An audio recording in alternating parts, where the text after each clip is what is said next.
During this week, you will be writing a thesis statement for your argumentative essay.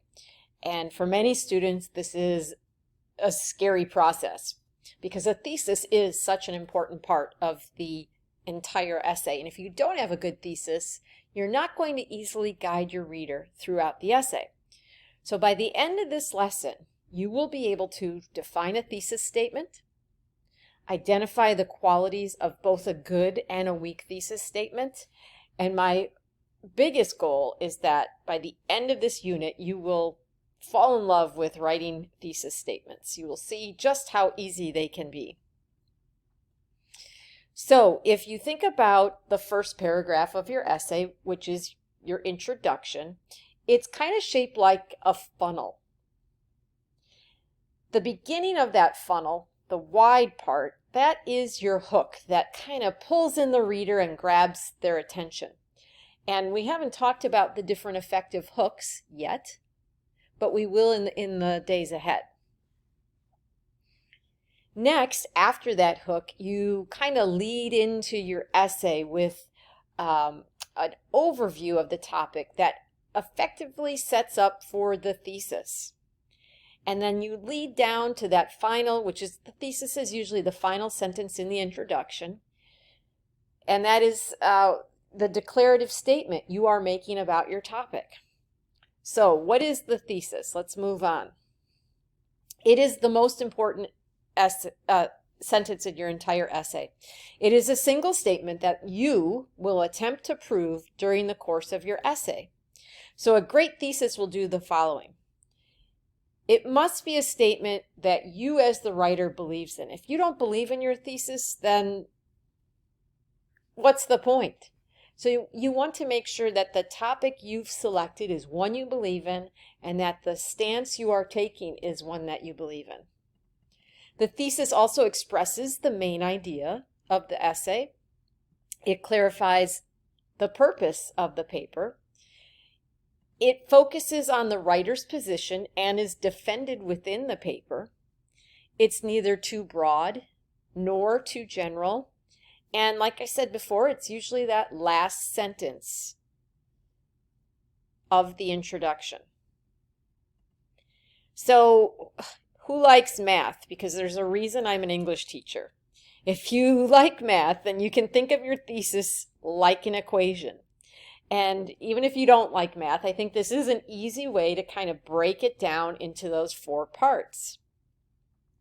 The first part is the broad topic, plus your position on the topic, plus your plan to develop your position, and finally, that will equal your thesis.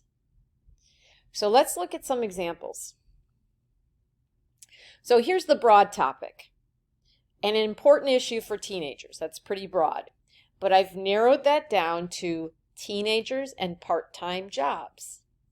So, my topic in red. Teens can benefit from a part-time job. So I'm taking a position. I'm seeing that as it's a good thing that teens should have a part-time job. And here's my plan to develop.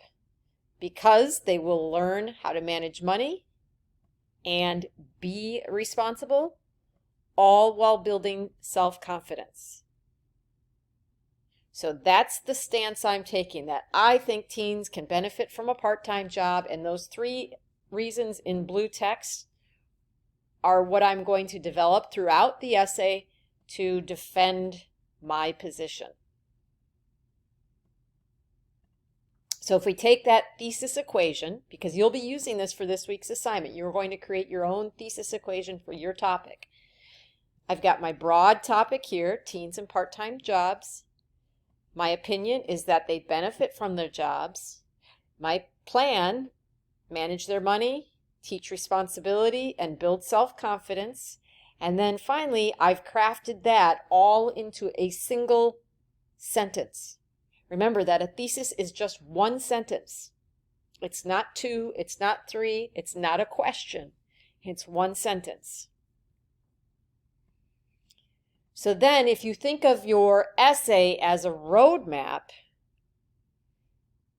this is how, using that same thesis from the previous slide, this is how my essay will be developed. So my thesis was that teens will benefit from part-time jobs because they will learn how to manage money, be responsible, and build their self-confidence.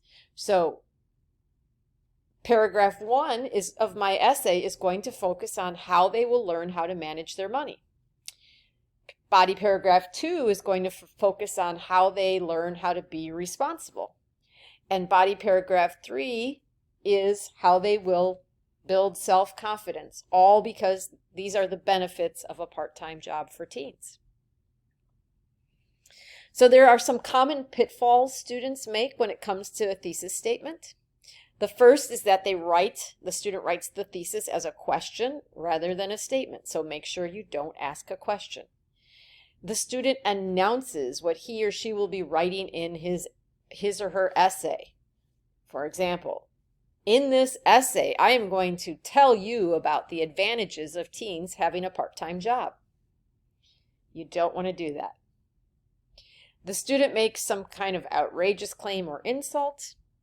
The student states an obvious fact. Therefore, there's nothing more to say about it. The student's thesis is too general, or the student uses personal pronouns. Sure, you're stating your opinion, but you don't want to use I, me, and my in your thesis. So here's some weak examples. In my essay, I will explain why ferrets make great pets.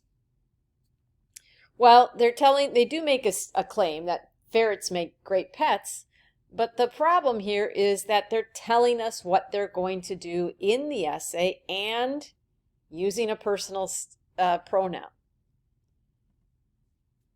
Example 2. Abraham Lincoln was the 16th president of the United States. That is a fact. There's nothing to further develop. It doesn't go anywhere. So we already know that. Example 3. Did Shakespeare's use of dramatic irony in Romeo and Juliet spoil the outcome for the reader? I like the question, but it's a question. It's not a statement. So remember, you can never have a thesis as a question. Example 4. Speed limits are stupid and should not be enforced. Well, it's okay to have an opinion on speed limits, but they're kind of making an outrageous claim here by stating they're stupid. And that might be a turnoff right away to your reader. All right, so let's recap. A good thesis is a single sentence located in the introduction, generally as the last sentence. It's specific and focused. It's the roadmap for the reader. It's the writer's opinion.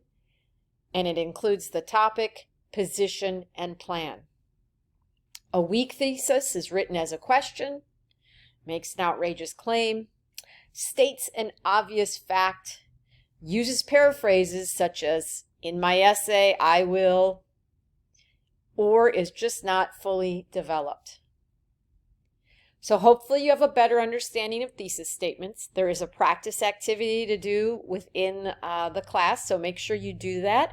And then complete this week's assignment, T1 thesis statement. If you have any questions, feel free to reach out. Have a great day.